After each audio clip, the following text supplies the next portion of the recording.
स्वागत है आप सबका अपने यूट्यूब चैनल विद्या ट्यूब में। ये हमारी इंडियन पॉलिटी की जो चौथी क्लास है, फोर्थ क्लास। इसमें हम कॉन्स्टिट्यूशन ऑफ इंडिया शुरू करेंगे, ठीक है। तो पहले बात करेंगे हम कॉन्स्टिट्यूशन ऑफ इंडिया कुछ फीचर्स की, यानी कि हमारा जो संविधान है वो संघात्मक संविधान है या एकात्मक संविधान है या फिर अर्धसंघात्मक, यानी कि क्वासी फेडरल है, ठीक है। तो इसी चीज़ को हम पढ़ेंगे। और इसके आज हम संघात देखिए, हमारा जो संविधान है उसमें दोनों लक्षण है। हमारा संविधान एकात्मक भी है और हमारा संविधान जो है वो संघात्मक भी है। ओके, तो आज हम अपने इस क्लास में हमारे संविधान के जो संघात्मक लक्षण हैं, ठीक है, फेडरल जो चीज़ें हैं उन्हें पढ़ेंगे कि किन किन चीज़ों पर हम कह सकते हैं कि हमारा संविधान जो हमारा कॉन्स्टिट्यूशन है वो फेडरल है। ओके, तो शुरू करते हैं अपनी क्लास। तो देखिए, जो इंडियन कॉन्स्टिट्यूशन है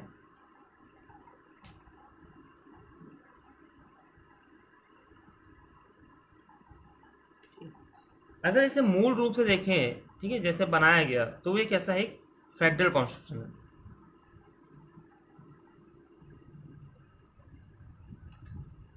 यानी कि संघात्मक संविधान। ओके, ये मूल रूप से जब बनाया गया तो हम कहीं ना कहीं जो हमारी प्रेरणा थी, ठीक है, वो हमारी प्रेरणा थी कि हम अपने संविधान को कैसा बनाएं, संघात्मक संविधान बनाएं। क्यों? इसके दो तीन रीजन है, ठीक है, दो रीजन है। कारण क्या था इसका? पहला, देखिए, पहला क्या है कि हमारा जो संविधान है, जो हम सॉरी हमारा जो देश है, ठीक है, वो बहुत बड़ा देश है। हमारे एरिया हमारा बहुत बड़ा है। यहाँ पर जो लोग रह रहे हैं वो बहुत बड़ा, बहुत ज़्यादा जनसंख्या है, पॉपुलेशन बहुत ज़्यादा है। और मैंने आपको बताया था कि जो एकात्मक संविधान होता है, यानी कि यूनिटरी कॉन्स्टिट्यूशन होता है, ठीक है, वो छोटे देश के लिए अच्छा होता है, हमारे जैसे बड़े देशों के लिए नहीं होता अच्छा। ठीक है, जहाँ छोटा देश है, जैसे जापान एक छोटा सा देश है, ज़्यादा बहुत बड़ा देश नहीं है, ज़्यादा पॉपुलेशन नहीं है, तो वहाँ के लिए अच्छा है। लेकिन इंडिया के लिए एकात्मक संविधान अच्छा नहीं माना जा सकता, अच्छा हो ही नहीं सकता।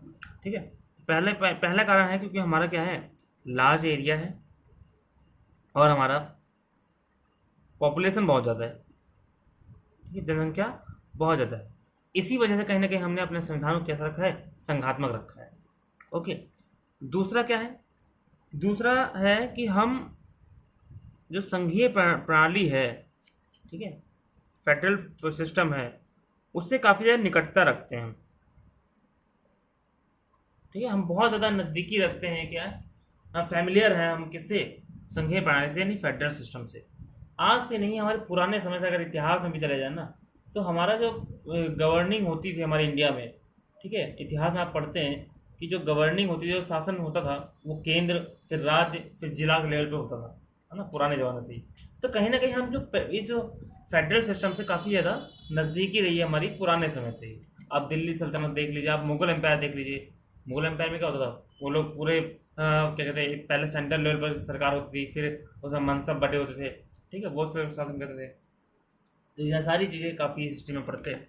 तो कहीं ना कहीं हमारी निकटता बहुत ज़्यादा है फेडरल सिस्टम से, इसीलिए हमने अपने संविधान को क्या रखा है, फेडरल कॉन्स्टिट्यूशन के रूप में रखा था मूल रूप से, ठीक है। लेकिन अगर सैद्धांतिक रूप से देखें, ठीक है, तो जो भारत का संविधान है,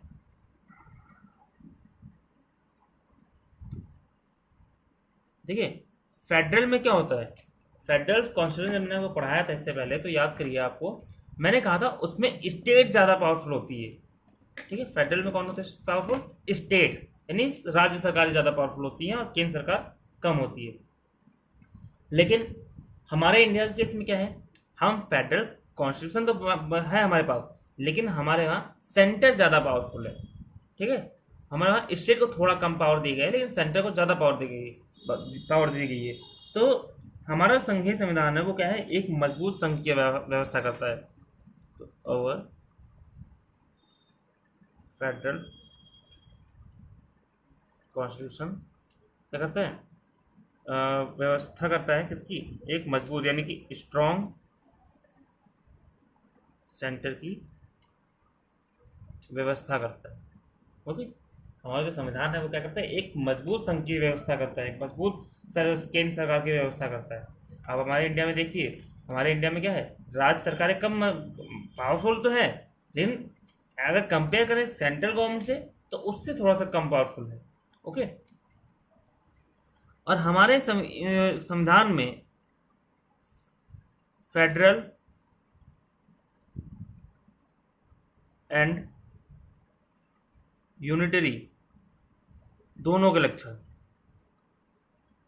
ठीक है। हमारा संविधान फेडरल भी है और हमारा संविधान यूनिटरी भी है, ठीक है। हमने बनाने की कोशिश किया थी, बनाया गया था क्या, फेडरल बनाया गया, लेकिन हमने दोनों के क्या रखे हैं, दोनों के लक्षण रखे हैं, ठीक है। तो कई सारे लोग हैं जो हमारे संविधान को, भारतीय संविधान को क्वासी फेडरल भी कहते हैं, कि हमारा संविधान कैसा है, क्वासी फेडरल भी है, वो भी आगे चर्चा करेंगे, ठीक है। तो हमारा संविधान फेडरल भी है और यूनिटरी भी है। अब आपको मैंने इससे पहले जो क्लास में ली थी उसमें बताया था दोनों में क्या अंतर होता है, ठीक है। तो हमारे संविधान में क्या है, दोनों के लक्षण रखे गए, जो अच्छी चीजें हैं उसकी वो भी रखी, जो अच्छी चीजें हैं इसकी वो भी रखी गई है, ठीक है। यानी कि हमारा संविधान क्या करता है, समय के हिसाब से, परिस्थिति के हिसाब से, सिचुएशन के हिसाब से अपना जो रूप है वो बदलता रहता है। जब जरूरत होती है उसे एकात्मक होने की, वो एकात्मक हो जाता है। जब जरूरत होती है उसे फेडरल होने की यानी संघ बनने की, तो वो संघात्मक हो जाता है, ठीक है। जरूरत के हिसाब से, समय के हिसाब से वो चेंज होता रहता है। ओके, अब अगर हम इसके विद्वानों के मत देखें, विद्वानों के विचार देखें, तो पहला नाम आता है जी ऑस्टिन का, ठीक है। जी ऑस्टिन का कहना है भारतीय संविधान पर, इंडियन कॉन्स्टिट्यूशन को लेकर के, कि जो इंडियन कॉन्स्टिट्यूशन वो क्या है, सहकारी संघवाद है, सहकारी संघवाद यानी कोऑपरेटिव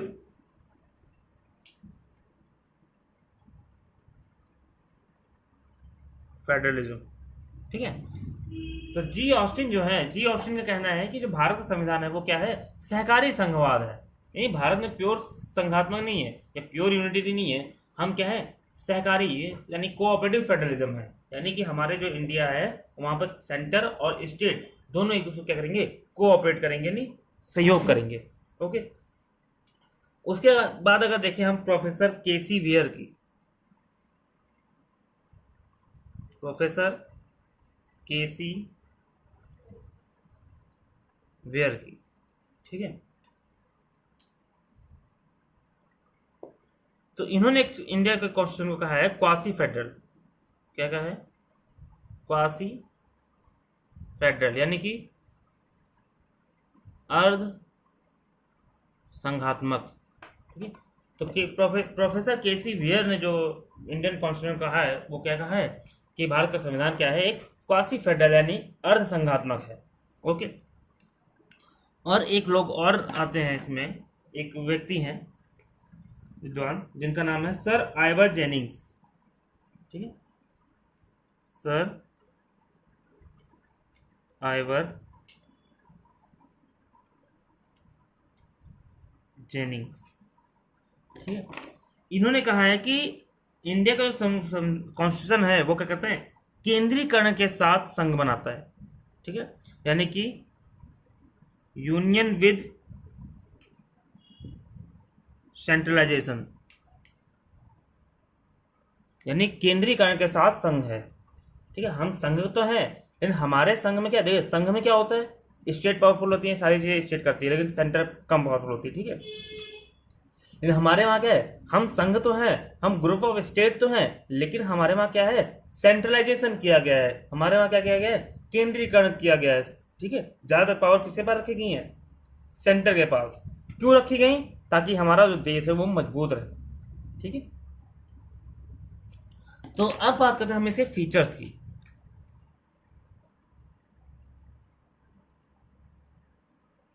ठीक है। वो भी फीचर्स कौन से, फेडरल वाले।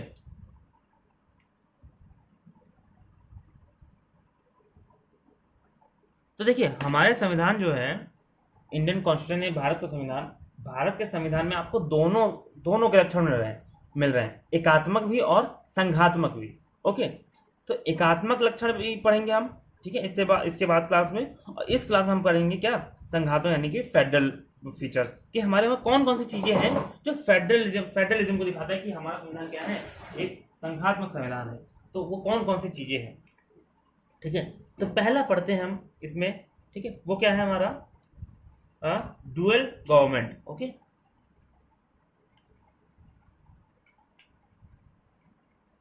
तो डुअल गवर्नमेंट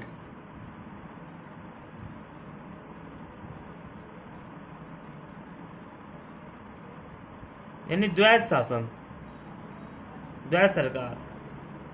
ठीक है, द्वैध सरकार का मतलब है कि हमारे वहाँ जो सरकार है, जो गवर्नमेंट है, वो दो लेवल पे है। एक सेंट्रल लेवल पे यानी कि केंद्र लेवल पर, और दूसरा क्या है, स्टेट लेवल पे यानी कि राज्य लेवल पे। ठीक है, हमारे वहाँ दो सरकारें काम करती हैं, एक केंद्र सरकार और दूसरी राज्य सरकार। तो इसे ही कहते हैं हम क्या, डुअल गवर्नमेंट, यानी द्वि सरकार व्यवस्था। ठीक है, यानी द्वैध शासन, द्वैध सरकार। तो ये क्या है हमारा फेडरल सिस्टम का तो फीचर्स है ना। जब आपको पिछले वाली क्लास में देखिएगा, जो मैंने आपको डिफरेंस दिखाया था, उस पेज को एक लिख के और सामने रखिएगा। ठीक है, और फिर उसमें से मैच करिएगा कि इसमें क्या क्या चीज़ें आ रही हैं। तो डुअल गवर्नमेंट एक फेडरलिज्म, फेडरल फीचर है, और जो कि हमारे संविधान में पाया जाता है। हमारे संविधान में सेंट्रल लेवल की गवर्नमेंट का बताया जा रहा है कि सेंट्रल लेवल पे कौन सी गवर्नमेंट होगी, कैसे बनेगी, और स्टेट लेवल पे कैसे काम करेगा, ये कौन सरकार बनेगी। उसके बाद हम बढ़ते हैं अपने आगे नेक्स्ट पॉइंट की तरफ। सेकंड पॉइंट हमारा क्या है, हमारे संविधान में शक्तियों का स्पष्ट बंटवारा किया गया है। यानी कि हमारे वहाँ क्या है, डिवीजन ऑफ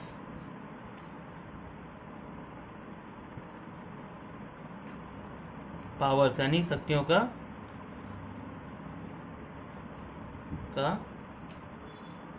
बंटवारा। ओके, हमारे वहाँ शक्तियों का बंटवारा किया गया है। जब आप पढ़ते हैं, कैसे कैसे कह सकता हूँ कि अब देखिए, पहली चीज़, डिवीजन ऑफ पावर कहाँ पाई जाएगी, फेडरल सिस्टम में। ठीक है, मैंने कहा तो एकात्मक व्यवस्था में डिवीजन ऑफ पावर नहीं होता। क्यों, क्योंकि वहाँ पर केवल एक गवर्नमेंट है सेंट्रल लेवल पर, वहाँ पर कोई स्टेट की सरकार है ही नहीं, तो डिवीजन ऑफ पावर का बनता ही नहीं करना, है ना। क्योंकि डिवीजन तो दो लोगों के बीच बनता है ना। डिवीजन ऑफ पावर कहाँ होगा, तो फेडरल में। ठीक है, क्योंकि यहाँ पर दो लेवल पर सरकार है, डुअल सरकार काम कर रही है। तो हमारे इंडिया में भी डुअल सरकार है, इसका मतलब कहीं ना कहीं क्या है, डिवीजन ऑफ पावर देखने को हमें मिलेगी। और ये कहाँ देखने को मिलती है, जब आप शेड्यूल 7 पढ़ते हैं, यानी अनुसूची 7। जब आप अनुसूची 7 पढ़ते हैं, 7वीं अनुसूची, तो वहाँ पे क्या पाया जाते हैं, हमें 7 शेड्यूल में 3 लिस्ट पाई जाती है।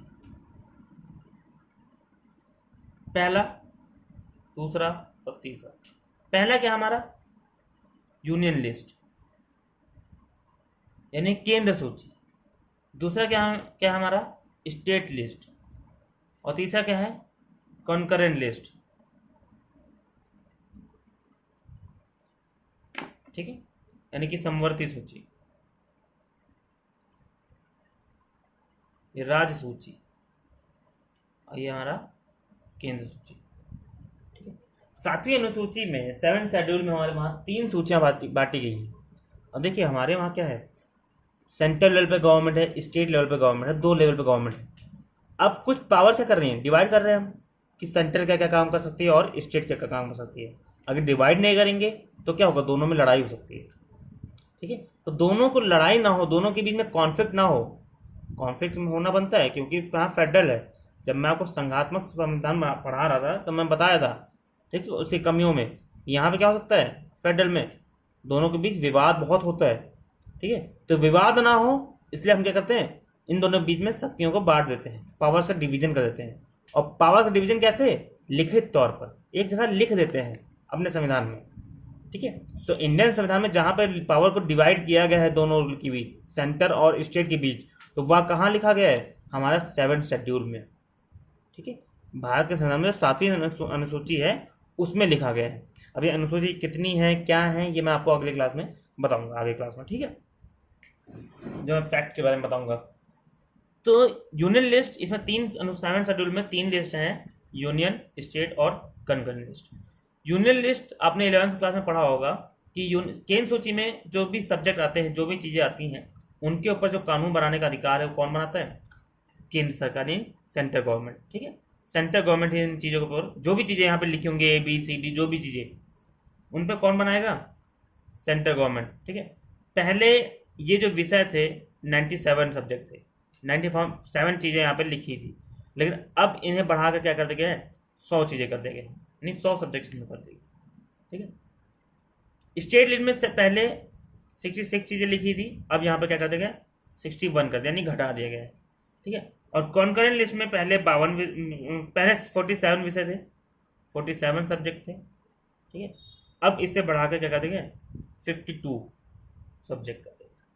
ठीक है, तो यूनियन लिस्ट में सेंट्रल गवर्नमेंट बनाती है, सेंट्रल सरकार कानून बनाती है। यहाँ पे जो लॉ है वो कौन बनाएगा, सेंटर। यहाँ पे कौन बनाएगा, स्टेट। और यहाँ पे कौन बनाएगा, बोथ, दोनों बना सकते हैं। लेकिन अभी दोनों तो आसान सी बात है, यहाँ पे स्टेट लिस्ट है तो स्टेट गवर्नमेंट बना, स्टेट लॉ बनाएगी, यूनियन लिस्ट है तो सेंट्रल लॉ बनाएगी। लेकिन कंकरेंट लिस्ट में क्या होता है, यहाँ पर जो भी चीज़ें लिखी हैं उनके ऊपर दोनों बना सकते हैं, सेंटर बना सकती है और स्टेट, दोनों सरकारें अपना कानून बना सकती हैं। लेकिन अगर मान लीजिए दोनों सरकारें एक साथ कानून बना देती हैं, दोनों सरकारें सेंटर बना दे और क्या बना दे, आपका वो स्टेट बना दे, तो यहाँ पे क्या होगा, कौन सा कानून लागू होगा, सेंटर का।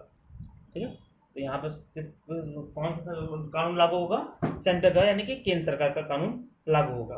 ओके, आई बात समझ। अब इसमें और भी चीज़ें हैं। ठीक है, नोट में अगर हम देखें तो यहाँ पे जो अवशिष्ट विषय होते हैं, यानी जो बचे हुए, ठीक है, जैसे हमारा इंटरनेट क्या था, जब हमारा संविधान बना, जब ये चीज़ें लिखी गई तो इंटरनेट तो था नहीं, और किसी को पता भी नहीं था कि इंटरनेट ज़िंदगी में कभी होगा, कोई फेसबुक आएगा, व्हाट्सअप आएगा, यूट्यूब आएगा, हम आप ऐसे मिल के बात कर रहे होंगे ना, किसी को पता नहीं था। उस समय चीज़ें अलग थी। तो कुछ चीज़ें क्या होती हैं, नई नई चीज़ें समय के साथ साथ ऐड होती हैं हमारी, और उन चीज़ों जो फ्यूचर में जो भी चीज़ें आएंगी या आई हैं, उन चीज़ों पर भी कानून बनाने पड़ते हैं। ठीक है, तो ऐसी चीज़ को हम कहते हैं अवशिष्ट विषय, यानी कि अपशिष्ट चीज़ें हम कहते हैं, अपशिष्ट विषय या फिर बचे हुए जो भी है। तो ये जो अपशिष्ट चीज़ें हैं, ठीक है, अवशिष्ट या अपशिष्ट देख लीजिएगा। ठीक है, तो इस पर कौन सरकार बनाएगी कानून, केंद्र सरकार। इस पर कौन सरकार बनाएगी, केंद्र सरकार। ठीक है, तो यूनियन लिस्ट में कौन बनाएगा, सेंटर कानून बनाएगा। स्टेट लिस्ट में जो भी चीज़ें हैं उन पर कानून कौन बनाएगा, स्टेट। और कंकरेंट लिस्ट में दोनों बना सकते हैं, लेकिन सेंटर अगर दोनों साथ में बना दिया तो सेंटर का ही ज़्यादा मान्य होगा।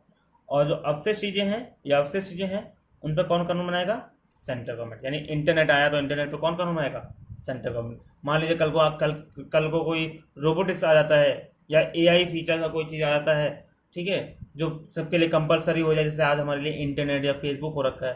ठीक है, तो इस पर भी उस पर कानून कौन बनाएगा, सेंट्रल गवर्नमेंट। ठीक है, आई बस। अब देखिए यहाँ पे आप जब इन चीज़ों को देखिए, इन सभी चीज़ों को देखिए, ठीक है, तो यहाँ पे पावर किसकी दिख रही है ज़्यादा, यहाँ पे देखिए यूनियन लिस्ट, केंद्र सरकार यहाँ पे बना सकती, ज़्यादातर विषय 100 विषय हैं उसके पास, तो सेंट्रल गवर्नमेंट मौजूद थी। यहाँ पे स्टेट के पास कम विषय हैं। ठीक है, तो यानी कि कहीं ना कहीं कमजोर है। कंकरेंट लिस्ट में दोनों बना सकते हैं, लेकिन सेंटर का मान्य होगा, तो यहाँ क्या है, सेंटर ज़्यादा पावरफुल है, यहाँ भी सेंटर पावरफुल। ठीक है, तो यहाँ पे क्या है, कहीं ना कहीं सेंटर को ज़्यादा पावरफुल रखा गया है। तो जो मैंने अभी थोड़ी देर पहले बताया ना कि संघ विद सेंट्रलाइजेशन, यानी कि यूनियन विद सेंट्रलाइजेशन, एक मजबूत संघ की, मजबूत केंद्र सरकार के साथ एक संघ। ठीक है, तो वही चीज़ आपको देखने को मिलती है कि हम संघात्मक व्यवस्था तो है हमारी फेडरलिज्म तो है हमारे पास। ठीक है, हमारा संविधान फेडरल कॉन्स्टिट्यूशन तो है, फेडरल संघात्मक संविधान है, लेकिन हमारे वहाँ क्या है, हमारे वहाँ केंद्र सरकार को, सेंट्रल गवर्नमेंट को ज़्यादा मजबूत किया गया है। ओके, इसके अलावा अगर हम और फीचर देखें तो थर्ड पॉइंट। ओके, तो थर्ड पॉइंट पे क्या है हमारा, ये क्या है, हमारा इंडियन कॉन्स्टिट्यूशन एक रिटन कॉन्स्टिट्यूशन है। ठीक है, यानी हमारा जो संविधान है वो क्या है, लिखित संविधान है। ये भी हमारे हमारे फीचर है हमारे कॉन्स्टिट्यूशन का। ठीक है, और ये जो रिटन कॉन्स्टिट्यूशन है, यानी लिखित संविधान होना, ये किसका फीचर है, किसका लक्षण है, तो ये संघात्मक व्यवस्था का लक्षण है। ठीक है, मैंने आपको बताया था, आप चाहे वो पेज निकाल के देख सकते हैं जहाँ पे मैंने आपको बताया था कि अगर आपका संविधान संघात्मक संविधान है तो वहाँ पर संविधान का लिखित होना जरूरी है। वहाँ पर रिटन फॉर्म में होना कॉन्स्टिट्यूशन का सबसे ज़्यादा जरूरी है। It is mandatory to constitution to be mandatory, sorry to be written, है ना। तो हमारा संविधान लिखित संविधान है जो कि एक संघात्मक व्यवस्था का लक्षण है, ठीक है। इसके अलावा देखें हमारा तो अमेंडमेंट हमारे यहाँ जो होते हैं, हमारे वहाँ कठोर प्लस लचीला, हमारा संविधान कैसा है, कठोर भी और लचीला भी, है ना। और कठोर चीज़ें क्या है, कठोर तो संघात्मक व्यवस्था में आता है ना।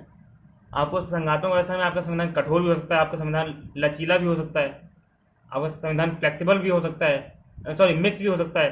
तो हमारा संविधान क्या है, मिक्स है। तो ये किसका लक्षण है, ये संघात्मक व्यवस्था के तो लक्षण है, संघात्मक संविधान का ही तो लक्षण है, ठीक है। आपको एक रिक्वेस्ट है कि आप जब ये पढ़ें तो इससे पहले जो क्लास का डिफरेंस मैंने बताया था संघात्मक और एकात्मक, यानी कि यूनियन, यो फेडरलिज्म, फेडरल कॉन्स्टिट्यूशन और यूनिटरी, उसको डिफरेंस आप सामने रख ले पेज, ठीक है, तब इसको पढ़ें, तब आपको अच्छे समझ में आएगा। हमारे वहाँ अगला पॉइंट क्या है, हमारे वहाँ एक इंडिपेंडेंट एंड सेपरेट जुडिशरी है। हमारे वहाँ जो जुडिशरी है, जो न्यायपालिका है, वो कैसी है, स्वतंत्र है और बिल्कुल गवर्नमेंट से, सरकार से अलग है, ठीक है, यानी कि वो लेजिस्लेचर एग्जीक्यूटिव से अलग है। तो हमारे वहाँ जुडिशरी है, जो न्यायपालिका है, वो न्यायपालिका कैसी है, हमारी स्वतंत्र न्यायपालिका है, ठीक है। और यही स्वतंत्र न्यायपालिका का स्वतंत्र होना, ये किसका सब फीचर है, फेडरल कॉन्स्टिट्यूशन का, नहीं संघात्मक व्यवस्था का, ओके। इसके अलावा अगर हम और देखें फीचर, तो हमारे वहाँ क्या है, जो कॉन्स्टिट्यूशन होता है हमारे देश में, जो संविधान है हमारा, वो क्या है, सर्वोच्च है, सुप्रीम है। अब मैंने बताया था संघात्मक संविधान यानी संघात्मक सरकार में, यानी फेडरल सिस्टम में संविधान ही सर्वोच्च होता है। सबसे बड़ा कानून कौन होता है, संविधान। संविधान से ऊपर कोई नहीं होता, कहाँ पर, संघात्मक व्यवस्था में, फेडरल सिस्टम में। और ये भी क्या है हमारा, इसलिए भी हम क्या है, एक हमारा जो संविधान है वो फेडरल है, ठीक है। और हमारे वहाँ क्या है, और अगर फीचर देखें इसमें, तो हमारे वहाँ बाई कैमरलिज्म, यानी कि द्विसदनात्मक, यानी कि हमारी जो सरकार है, जो संसद है हमारी, वहाँ पर दो सदन है, एक राज्यसभा, दूसरी लोकसभा, ठीक है। और राज्यसभा और लोकसभा मैंने क्या बताया था कि संघात्मक व्यवस्था जहाँ भी होगी, फेडरल सिस्टम जहाँ भी होगा, वहाँ पर दो सदन होते हैं संसद में, पहला राज्यसभा, दूसरा लोकसभा, ओके। तो ये भी क्या है, हमारा एक संघात्मक लक्षण ही तो है, ठीक है। तो इस तरह से क्या हुआ, आपका संघात्मक व्यवस्था का लक्षण सारे पढ़ लिए। अब हम अगली क्लास में क्या पढ़ेंगे, एकात्मक लक्षण पढ़ेंगे, यानी कि यूनिटरी से जो फीचर्स हैं हमारे कॉन्स्टिट्यूशन की, उन्हें पढ़ेंगे, ठीक है। तो एक बार हल्का सा रिवाइज कर लेते हैं हम इसको। तो पहला क्या है हमारा, डुअल गवर्नमेंट, ठीक है। डुअल गवर्नमेंट मतलब हमारे वहाँ दो लेवल की सरकार है, एक सेंट्रल लेवल पर और दूसरी राज्य लेवल पर। इसलिए भी हमारा संविधान क्या है, फेडरल है, यानी संघात्मक संविधान है, ठीक है। ठीक है, सब लोगों ने अलग अलग कहा है, किसी ने सहकारी संघवाद कहा है, तो किसी ने क्वासी फेडरल कहा है, किसी ने यूनियन विद सेंट्रलाइजेशन कहा है। तो इन्हीं सब फीचर्स की वजह से कहा है, ठीक है। क्वासी फेडरल मतलब क्या है, अर्ध संघात्मक। क्यों कहा है अर्ध संघात्मक, क्योंकि हमारे वहाँ क्या है, स्टेट भी पावरफुल है और सेंटर भी पावरफुल है ना, दोनों बराबर पावरफुल है। किसी ने कहा है सेंट्रलाइजेशन, यानी हमारा केंद्रीकरण हुआ है पावर्स का, जबकि हम संघ हैं तब भी, ठीक है। तो वो क्या है, हमारे यहाँ पे देखिए आप, सेंटर को ज़्यादा पावरफुल बनाया जा रहा नहीं बनाया जा रहा, सेंटर के पास कितनी सारी सब्जेक्ट हैं, कितने सारे पावर है। तो क्या हो रहा है हमारा, कहीं ना कहीं संघ है, संघ तो है, India which we known as a Bharat, ठीक है। संविधान में क्या लिखा है, India which is known as a Bharat is a union of state, यानी राज्यों का एक संघ है। हम संघ तो हैं, लेकिन हमारे वहाँ क्या है, सेंट्रलाइजेशन हुआ है, केंद्रीकरण हुआ है, ठीक है। हमारे वहाँ सेंटर को थोड़ा पावरफुल रखा गया है, ठीक है। उसके भी अपने अपने रीजन है, अपने अपने कारण है, ठीक है। अगर सेंटर पावरफुल ना होता तो आज हम ऐसे देश में ना बैठे होते, ये देश बढ़ चुका होता, ठीक है। तो डिवीजन ऑफ पावर भी देखने को मिलता है, और ये डिवीजन ऑफ पावर भी क्या है, एक फेडरल लक्षण है, नहीं संघात्मक लक्षण है। रिटर्न कॉन्स्टिट्यूशन भी क्या है, हमारा हमारा संविधान लिखित संविधान है, ठीक है, रिटर्न है, ये भी किसका लक्षण है, संघात्मक का लक्षण है। अमेंडमेंट हमारा कठोर भी हो सकता है, लचीला, दोनों का मिक्स है, और ये भी किसका लक्षण है, संघात्मक का लक्षण है। इंडिपेंडेंट जुडिशरी होती है, ये किसका लक्षण है, संघात्मक का लक्षण है। कॉन्स्टिट्यूशन ही सबसे सुप्रीम है हमारे वहाँ, ठीक है, सुप्रीमेसी ऑफ कॉन्स्टिट्यूशन, यानी कॉन्स्टिट्यूशन क्या होगा, हमारा संविधान जो है वो सबसे सर्वोच्च है। ये क्या है हमारा, किसका लक्षण है, फेडरल सिस्टम का तो लक्षण है, संघात्मक व्यवस्था का, ठीक है। मैंने आपको जब दोनों में डिफरेंस पढ़ा रहा था ना, यूनिटरी और फेडरल में, तो वो चीज़ आप क्लास में देखिएगा, शायद थर्ड या सेकंड क्लास है, नहीं थर्ड क्लास है इससे पहले वाली, ठीक है, एक बार देखिएगा। अब बाई कैमरलिज्म हमारे वहाँ क्या है, द्विसदनात्मक है, ठीक है, 2 सदन है हमारे वहाँ संसद में, पहले राज्यसभा और दूसरी लोकसभा, ये भी क्या है हमारा फेडरल सिस्टम का ही लक्षण है, ठीक है। तो इस तरह से ये क्लास जो है वो हमारी खत्म हुई, पूरी होती है ये टॉपिक हमारा, और इसके बाद अगली क्लास में हम क्या पढ़ेंगे, एकात्मक लक्षण, ठीक है, यानी कि यूनिटरी फीचर्स। हमारे संविधान में क्या क्या यूनिटरी फीचर्स हैं, जैसे क्या है हमारे वहाँ क्या सेंटर को ज़्यादा पावरफुल किया गया है, तो ये क्या है, सेंटर पावरफुल कहाँ होती है, यूनिटरी यानी एकात्मक व्यवस्था में। हमारे वहाँ सिंगल सिटीजनशिप है, ये क्या है, एकात्मक संविधान के तो लक्षण है। हमारे वहाँ एकीकृत न्यायपालिका है, हमारे वहाँ हर राज्य की न्यायपालिका नहीं होती, हमारे वहाँ केवल एक ही न्यायपालिका है, ठीक है, पूरे देश के लिए केवल सिंगल न्यायपालिका है, सुप्रीम कोर्ट, एक ही सुप्रीम कोर्ट है। वहीं आप यूएसए चले जाओ, अमेरिका, वहाँ हर राज्य में सुप्रीम कोर्ट है ना। तो क्या हमारे वहाँ ये सारी चीज़ें, कई सारे फीचर्स हैं एकात्मक के, तो इसको हम अगली क्लास में पढ़ेंगे। तो तब तक के लिए आप वीडियो को पूरा देखिए, ठीक है, लाइक करिए, कमेंट करिए, शेयर करिए, और चैनल को सब्सक्राइब करिए, ठीक है, अपने दोस्तों के साथ शेयर करिएगा इस वीडियो को। चैनल को सब्सक्राइब करके बेल आइकन को प्रेस करिए, ताकि आप हमारी जो नोटिफिकेशन है हमारी वीडियो की वो आप तक पहुँचती रहे, ठीक है। तब तक के लिए गुड बाय, सी यू।